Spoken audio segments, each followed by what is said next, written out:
ಒಟ್ಟ ಎಲ್ಲರದು ಸ್ವಾದ ಕೆಟ್ಟೈತಿ ನಿಮ್ದಷ್ಟು.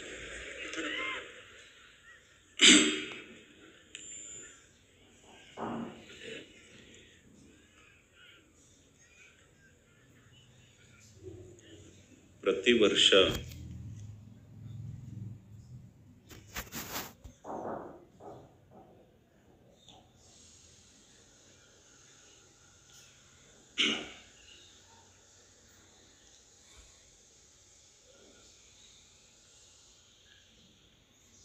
ಅಜ್ಜನ ಜಾತ್ರೆಯ ಈ ವಿಶೇಷ ಸಂದರ್ಭದಲ್ಲಿ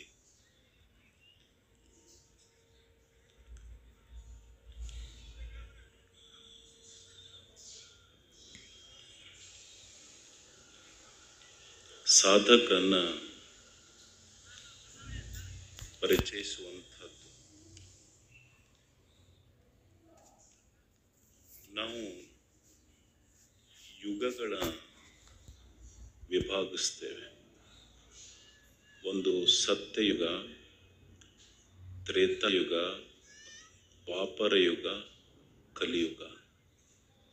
ನೀವು ಕೂಡ್ರಲ್ಲಿ ಮಾತಾಡ್ಬಾರ್ದು, ಕೂಡ್ರಿ, ಕೇಳಿಲ್ಲೆಲ್ಲ.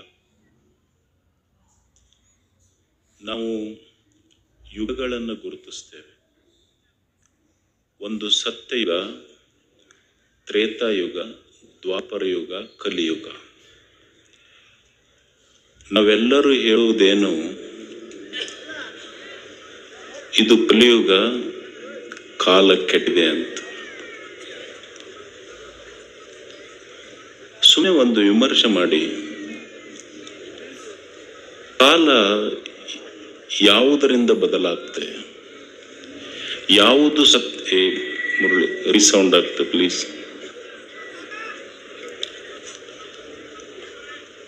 ಇದು ಸತ್ಯಯುಗ, ತ್ರೇತಾಯುಗ, ದ್ವಾಪರ ಯುಗ, ಕಲಿಯುಗ ಅಂತ ನಾವು ಹೇಳ್ತೀವಲ್ಲ. ಸತ್ಯಯುಗವನ್ನ ಮಾಡಿದ್ದು ಯಾವುದು? ತ್ರೇತಾಯುಗ ಮಾಡಿದ್ದು ಯಾವುದು? ಕಲಿಯುಗ ಮಾಡಿದ್ದು ಯಾವುದು? ಸತ್ಯಯುಗದಲ್ಲಿರುವ ಸೂರ್ಯ ಬೇರೆ ಇದ್ನೇನು, ಚಂದ್ರ ಬೇರೆ ಇದ್ನೇನು, ಭೂಮಿ ಬೇರೆ ಇತ್ತೇನು, ಬೀಸುವ ಗಾಳಿ ಬೇರೆ ಇದ್ದೇನು? ಅಥವಾ ಕಲಿಯುಗದಲ್ಲಿರುವ ಸೂರ್ಯ ಬೇರೆ ಇದ್ದಾನೇನು, ಚಂದ್ರ ಬೇರೆ ಇದ್ದಾನೇನು, ಬೀಸುವ ಗಾಳಿ ಬೇರೆ ಇದೆಯೇನು, ಹರಿಯುವ ನದಿಗಳು ಬದಲಾಗಿವೆಯೇನು?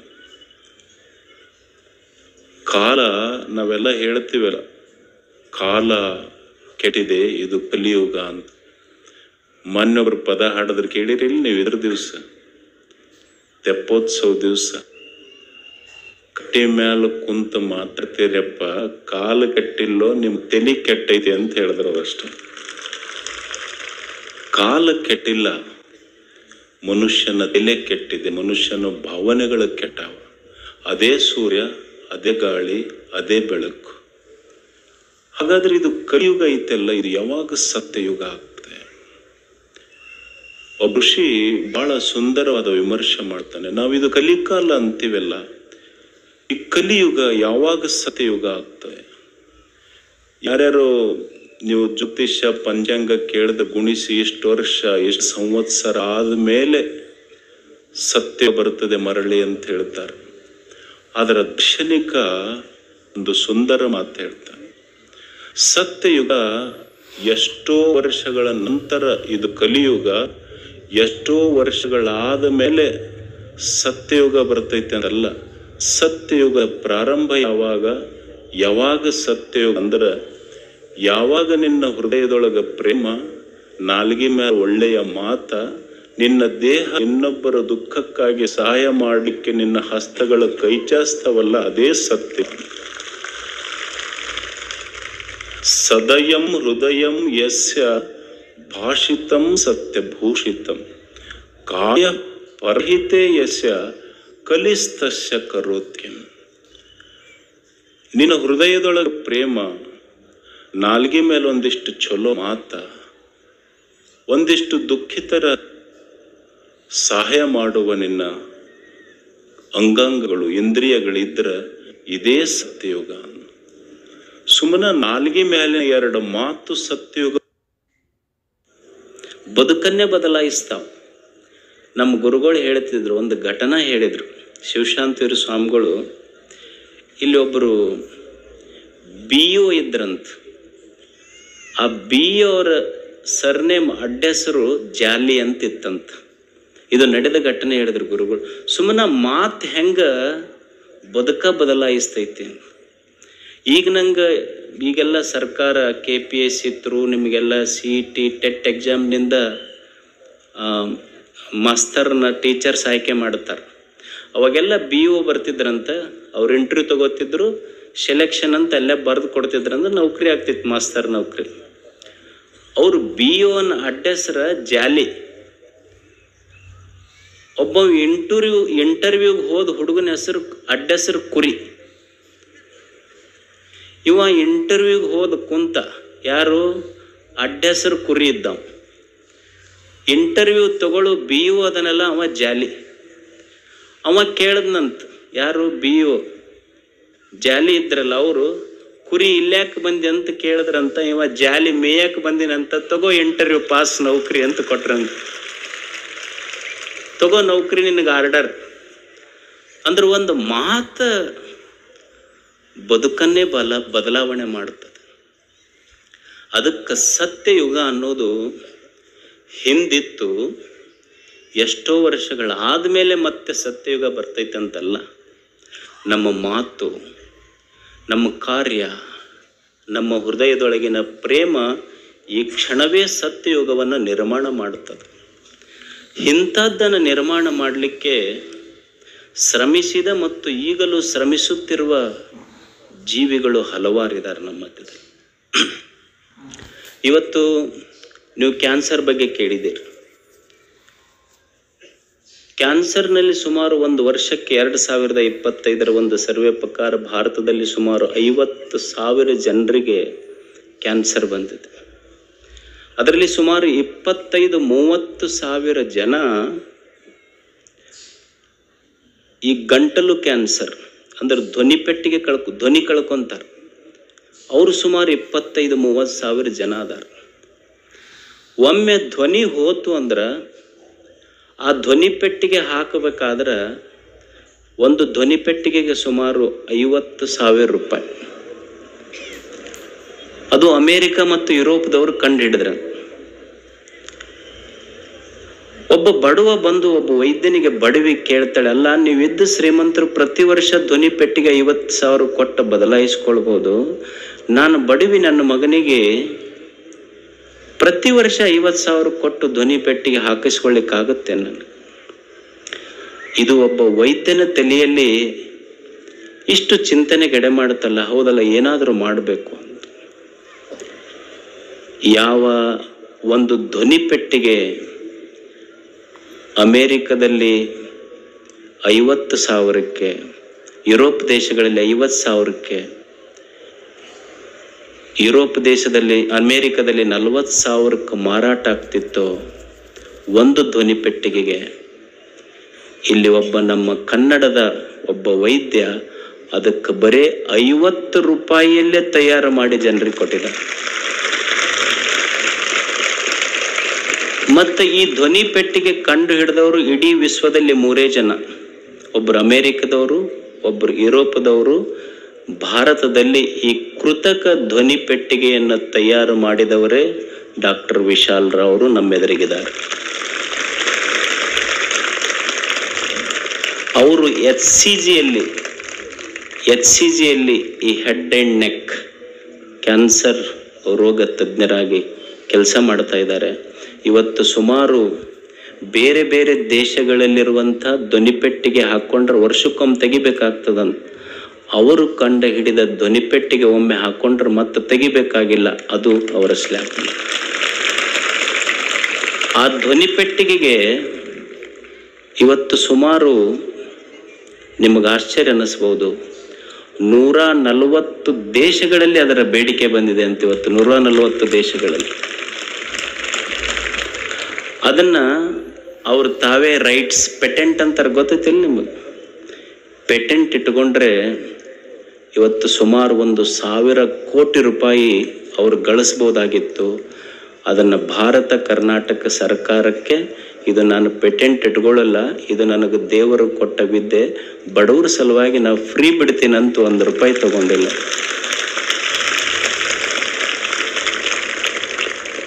ಅಂಥ ವೈದ್ಯರು ನಮಗೆ ಕಣ್ಣು ಮುಂದಿದ್ದಾರೆ.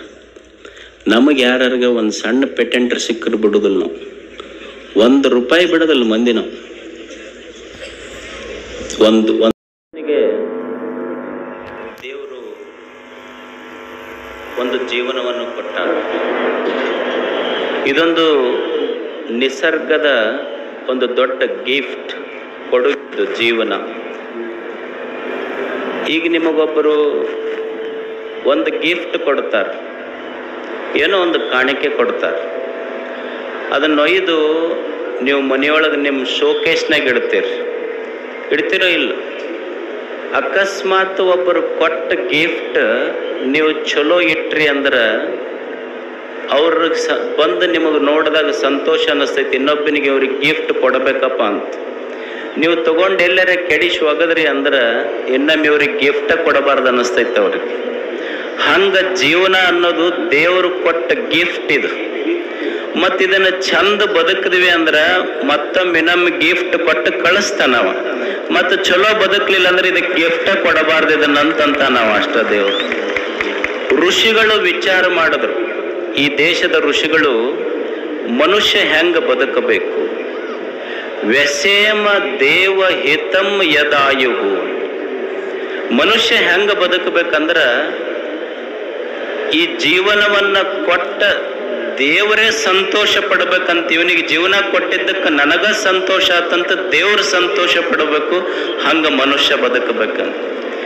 ಎಷ್ಟು ಅದ್ಭುತವಾದ ಜೀವನ. ನಾವು ಇದಕ್ಕೇನು ಯಾರು ನಿಮಗೊಂದು ಬ್ಯಾಂಕ್ನ್ಯಾಗ ಲೋನ್, ಒಂದು ಸಣ್ಣ ಮನಿ 30-40 ಸೈಟ್, ಒಂದು ಮನಿಗೆ ಲೋನ್ ತಗೋಬೇಕಾದ್ರೆ ಬ್ಯಾಂಕ್ನವ್ರು ನಿಮ್ಮ ಎಲ್ಲ ಶ್ಯೂರಿಟಿ ಇಟ್ಕೊಂತಾರ. ರೋಸ್ಟ್ರು, ಮನಿ, ಹೊಲ ಎಲ್ಲ ಇಟ್ಕೊಂಡು ನಿಮಗೆ ಲೋನ್ ಕೊಡ್ತಾರ. ಒಂದು 100 ವರ್ಷದ ಬದುಕ ಯಾವ ಗ್ಯಾರಂಟಿ ಇಲ್ಲಾರ್ದೆ ನಿಮ್ಮ ಮ್ಯಾಲಿನ ಭರವಸೆ ಮೇಲೆ ದೇವರೊಂದು ಜೀವನ ಕೊಟ್ಟ ನಮಗೆ. ಹೆಂಗೆ ಬದುಕಬೇಕು ನಾವು? ಏನೂ ಇಸ್ಕೊಂಡಿಲ್ಲ ನಮ್ಮ ಕಡೆಯಿಂದ, ಪುಕ್ಕಟೆಯಾಗಿ ಕೊಟ್ಟಾನ. ನೀವೊಂದು ಬಿಸಿಲರಿ ಬಾಟ್ಲಿ ನೀರು ತೋರಿ ₹10 ₹20 ಕೊಡ್ಬೇಕು ಅವ್ರಿಗೆ. ಪುಕ್ಕಟೆಯಾಗಿ ಕೆರೆ ಹಳ್ಳ ಬಾವಿಗಳನ್ನು ತುಂಬಿಸ್ಯಾನ. ನೀವು ಮನ್ಯಾಗ ಕರೆಂಟ್ ಉರಿಸ್ರಿ, KPTCLನವ್ರು ಬಂದು ಇಷ್ಟು ರೊಕ್ಕ ಕೊಡ್ಬೇಕಂತ ಬಿಲ್ ಇಸ್ಕೊಂತಾರೆ ನಿಮಗೆ.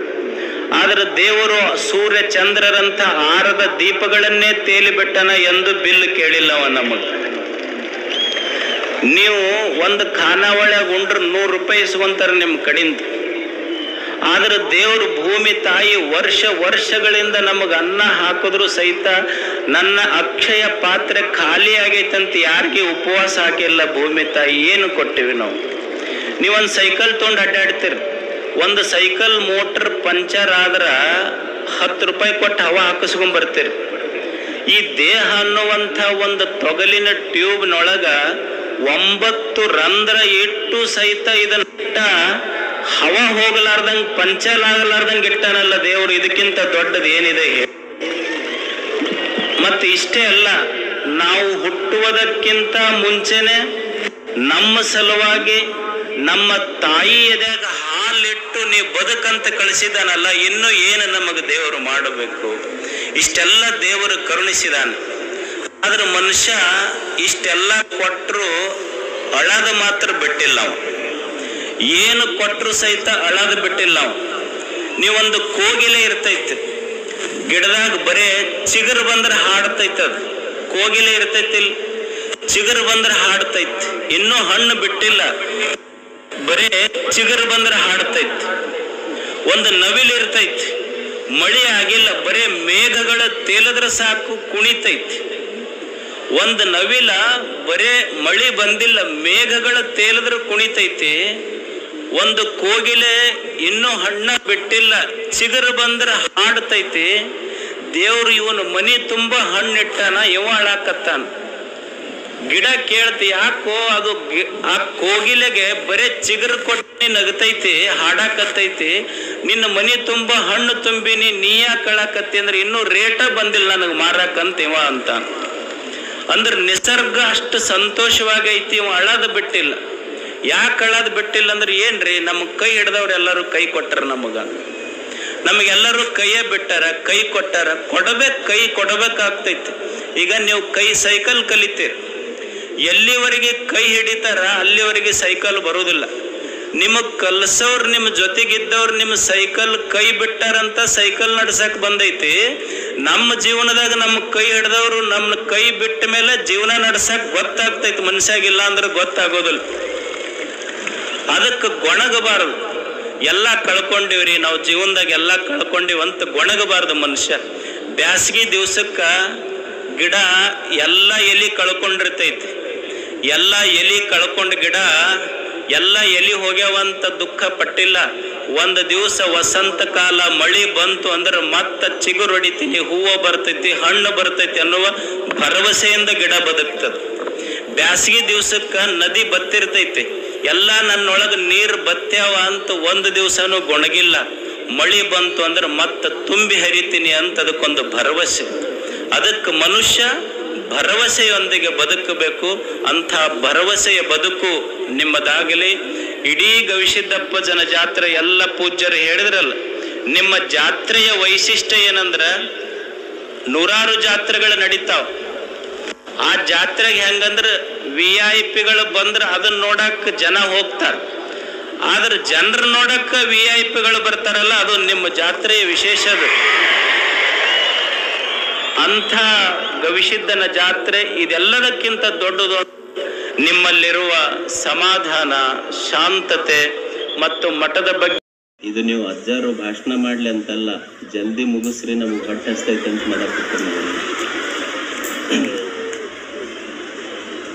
ಒಂದ್ ಸಣ್ಣ ಘಟನೆ ಹೇಳಿ ಮುಗಿಸ್ತೇನೆ, ಭಾಳ ಹೇಳಂಗಿಲ್ಲ.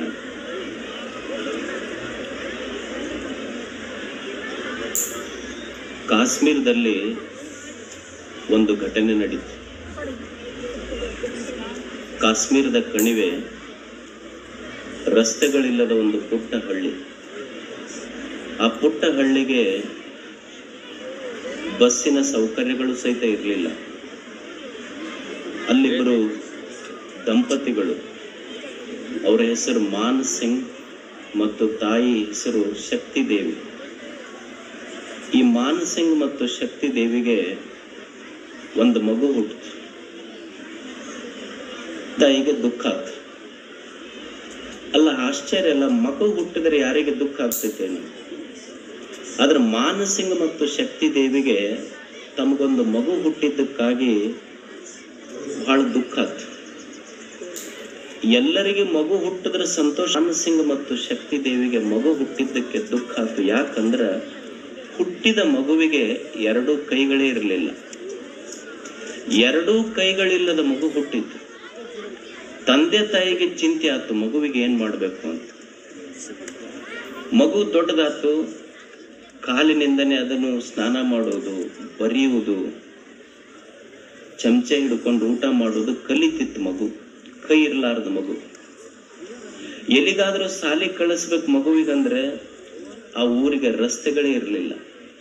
ತಂದೆ ಅತ್ಯಂತ ಬಡವ, 1 ಎಕರೆ ಹೊಲ,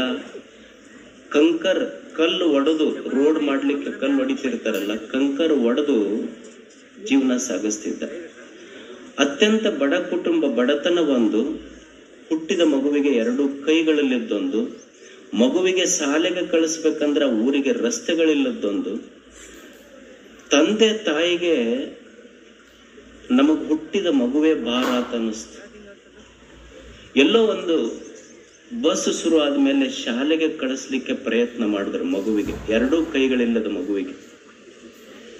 ಒಬ್ಬ ವ್ಯಕ್ತಿ 2 ಕೈಗಳಿಲ್ಲದ ಮಗುವನ್ನ ನೋಡ್ತಾನೆ. ನೋಡಿ ಆ ಮಗುವನ್ನ ಈ ಬಿಲ್ ವಿದ್ಯೆ ಕಲಿಸ್ತಾರಲ್ಲ, ಆರ್ಚರಿ ಅಂತಾರ, ಆರ್ಚರಿ, ಆ ಬಿಲ್ ವಿದ್ಯೆಯ ಟ್ರೈನಿಂಗ್ ಸೆಂಟರ್ ತಾಯಿಗೂ ಸಹಿತ ಭಾರ ಆದ ಮಗುವನ್ನ ಕರ್ಕೊಂಡು ಹೋಗಿ ಮಗುವಿಗೆ ಬಿಲ್ ವಿದ್ಯೆ ಟ್ರೈನಿಂಗ್ ಕೊಡ್ತಾರೆ. ನಿಮಗೆಲ್ಲ ಆಶ್ಚರ್ಯ ಅನಿಸ್ಬೋದು, ಬಿಲ್ಲು ಬಾಣ ಹೊಡಿಬೇಕಾದ್ರೆ ಏನ್ ಬೇಕು ಹೇಳಿ? ಕೈ ಇದ್ರೇನೆ. ನಮ್ಮ ಕೈ ಚಲೋ ಇದ್ದವ್ರಿಗೇನೆ ಯಾರಿಗಾರೆ ಹೊಡಿ ಅಂದ್ರೆ ಎಲ್ಲರೇ ಹೊಡೆದಿರ್ತೀವಿ ನಾವು. 2 ಕೈಗಳೇ ಇಲ್ಲ, ಎರಡು ಕೈಗಳಿಲ್ಲದ ಮಗುವಿಗೆ ಆರ್ಚರಿ ಬಿಲ್ ವಿದ್ಯೆ ಕಲಿಸ್ಲಿಕ್ಕೆ ಶುರು ಮಾಡಿದ್ರು. ಟ್ರೈನಿಂಗ್ ಕೊಡ್ತಿದ್ರು. ಎದರಿಂದ ಗೊತ್ತಾ? ಕಾಲಿನಿಂದ. ಆ ಮಗು ಕಾಲಿನಿಂದ ಬಿಲ್ ವಿದ್ಯೆಯನ್ನ, ಆರ್ಚರಿ ಎಷ್ಟು ಪ್ರಾಕ್ಟೀಸ್ ಮಾಡ್ತು ಅಂದ್ರೆ ನಿಮಗೆ ಆಶ್ಚರ್ಯ ಅನ್ನಿಸ್ಬೋದು. ಪ್ಯಾರಾ ಏಷ್ಯನ್ ಗೇಮ್ಸ್ನಲ್ಲಿ ಭಾರತಕ್ಕೆ 2 ಚಿನ್ನದ ಪದಕಗಳನ್ನು ತಂದು. ಆಕೆ ಹೆಸರು ಶೀತಲ್ ದೇವಿ ಅಂತ ಕೇಳಿರಲಿ ನೀವೆಲ್ಲ. ಆಕೆ ಶೀತಲ್ ದೇವಿ ಪ್ಯಾರಾಲಿಂಪಿಕ್ನಲ್ಲಿ ಭಾರತಕ್ಕೆ ಕಂಚಿನ ಪದಕ ತಂದು ಕೊಟ್ಟರು. ಅಂದ್ರೆ ಕೈ ಇಲ್ಲದ ಮಗು ಏನೆಲ್ಲ ಮಾಡ್ಲಿಕ್ಕೆ ಸಾಧ್ಯ ಇದೆ. ನಾವೆಷ್ಟು ಜನ ಕಣ್ಣಿಲ್ಲ ಅಂತ ಹೇಳಿ ನಮಗ್ ಕಣ್ಣೇ ಕೊಟ್ಟಿಲ್ಲ ದೇವ್ರಂತ ಭಿಕ್ಷುಕರಾದವ್ರ ಉದಾಹರಣೆ ಕೇಳಿ. ನಮ್ಮ ಮಧ್ಯದೊಳಗ ಒಬ್ಬ ವ್ಯಕ್ತಿ ಇದ್ದ, ತನಗೆ ಕಣ್ಣೇ ಇರಲಿಲ್ಲ. ನನಗ ಕಣ್ಣು ಇರದಿದ್ರೆ ಏನಾಯ್ತು, ಕಣ್ಣಿಲ್ಲದ 1000 ಮಕ್ಕಳಿಗೆ ನಾನು ಕಣ್ಣಾಗಬೇಕಂತಂದ ಪುಟ್ಟರಾಜ ಗವಾಯಿಗಳಾದ. ಅಂದ್ರೆ ನಮ್ಮಲ್ಲಿ ಏನೋ ಒಂದು ಸಾಮರ್ಥ್ಯ ಇರ್ತದೆ. ಯಾವುದೋ ಒಂದು ಆಕ್ಸಿಡೆಂಟು, ನಮ್ಮ ಪೂರ್ವ ಜನ್ಮದ ಕೃತವೋ, ಒಂದು ಕೈಯೋ ಕಾಲೋ ಕಣ್ಣೋ ಕಿವಿಯೋ ಏನೋ ನ್ಯೂನ್ಯತೆ ಆಗಿರ್ತದೆ. ಮೊದಲ ಅವರಿಗೆ ಆತ್ಮಸ್ಥೈರ್ಯ ಬೇಕು, ಜೊತೆಗೆ ಅಂಥವ್ರಿಗೆ ಪ್ರೀತಿ ಸಹನಾಭೂತಿ ಇರಬೇಕು. ಇವತ್ತು ಪ್ರತಿ ವರ್ಷವೂ ಸಹಿತ ಜಾತ್ರೆ ಇದು ಕೇವಲ ರಥ ಎಳೆಯದೆ ಒಂದೊಂದು ಸಾಮಾಜಿಕ ಸಂದೇಶಗಳ ಕೇವಲ ಜಾಗೃತಿ ಅಭಿಯಾನ ಆಗಬಾರ್ದು, ಅದರ ಕಾರ್ಯವೂ ಆಗಬೇಕನ್ನುವಂಥ ದೃಷ್ಟಿಯಿಂದ ಈ ವರ್ಷ ವಿಕಲಚೇತನನ ನಡೆ ವಿಶೇಷ ಚೇತನದ ಕಡೆ, ಅವ ಸಕಲ ಚೇತನದ ಕಡೆ. ಅಂದ್ರೆ ಯಾರಿಗೆ ಅವರಿಗೆ ಕಣ್ಣಿಲ್ಲ ಕಿವಿ ಇಲ್ಲ ನೋಡುವ ದೃಷ್ಟಿಕೋನಗಳು ಬದಲಾಗಬೇಕು. ಅಂಥವರಿಗೆ ದೇವರು ನಮಗೇನು ಕೊಟ್ಟಾನ ನಾವು ಅವ್ರಿಗೆ ಅನುಕೂಲ ಆಗ್ಬೇಕಷ್ಟೆ. ಇದು ಮಕ್ಕಳಲ್ಲಿ ಅವರ ಹೃದಯದಲ್ಲಿ ಒಂದು, ಅವರ ಅಂತಃಕರಣದಲ್ಲಿ ಒಂದು ಪ್ರೇಮದ ಕಿರಣ ಬೆಳೆಸೋದು. ಎಷ್ಟು ಮಂದಿ ಕೈ ಕಾಲಿಲ್ದವ್ರಿಗೆ ನಾವೆಲ್ಲ ಕೃತಕ ಕೈ ಕಾಲು ಕೊಡ್ಲಿಕ್ಕೆ ಆಗ್ತದೆ ಹೇಳಿ? ನಮ್ಮ ಮಕ್ಕಳು ಅವ್ರ ಬಗ್ಗೆ ಪ್ರೇಮ ಇದಕ್ಕೆ ಈ ಕಾರ್ಯಕ್ರಮ. ಒಂದ್ಸಲ ಎಷ್ಟು ಜನ ಇದೊಂದು ಸಂಕಲ್ಪ ಮಾಡಿದ್ದೇವೆ. ಈ ಸಲ ನಮ್ಮ ಜಾತ್ರೆಯಲ್ಲಿ ಎಷ್ಟು ಜನ ಕೃತಕ ಕೈಕಾಲು ಜೋಡಣೆಗೆ ಹೆಸರು ನೋಂದಾಯಿಸ್ತಾರೆ, ಅವರೆಲ್ಲರಿಗೂ ಸಹಿತ ಕೃತಕ ಕೈಕಾಲುಗಳನ್ನು ಉಚಿತವಾಗಿ ಜೋಡಣೆ ಮಾಡುವಂತ ಕೆಲಸವನ್ನ ಮಾಡುತ್ತೇವೆ. ಅದರ ಜೊತೆಗೆ ವಿದ್ಯಾರ್ಥಿಗಳಿಗೆ ಯಾರು ಶ್ರವಣ ನ್ಯೂನ್ಯತೆ ಇರ್ತದೆ ಆ ಮಕ್ಕಳಿಗೂ ಮೈಸೂರಿನಿಂದ ಮೇಡಮ್ ಅವ್ರ ಮಾತು ಕೇಳಿದ್ರಿಲ್ಲ ನೀವು, ಅವರು ಸಹಿತ ಅದಕ್ಕೆ ಸಹಾಯ ಸಹಕಾರ ನೀಡ್ತಾ ಇದ್ದಾರೆ. ಕೃತಕ ಕೈಕಾಲು ಜೋಡಣೆಗೆ ಅಶೋಕ್ ಸಿಂಘವಿ ಅವರು, ಮಹಾವೀರ್ ಲಿಂಬ್ ಸೆಂಟರ್ ಹುಬ್ಬಳ್ಳಿ ಅವರು ಸಹಾಯ ಮಾಡ್ತಾ ಇದ್ದಾರೆ. ರೆಡ್ ಕ್ರಾಸ್ ಸಂಸ್ಥೆ ಜೊತೆಗೆ ಬಹಳಷ್ಟು ಜನ ದಾನಿಗಳು ಸಹಿತ ನಾವು ಮುಂದೆ ಬಡ್ತೇವೆ ಅವರಿಗೆ ಸಹಕಾರ ಕೊಡೋಣ ಅಂತ. ಇದು ನೋಡಿ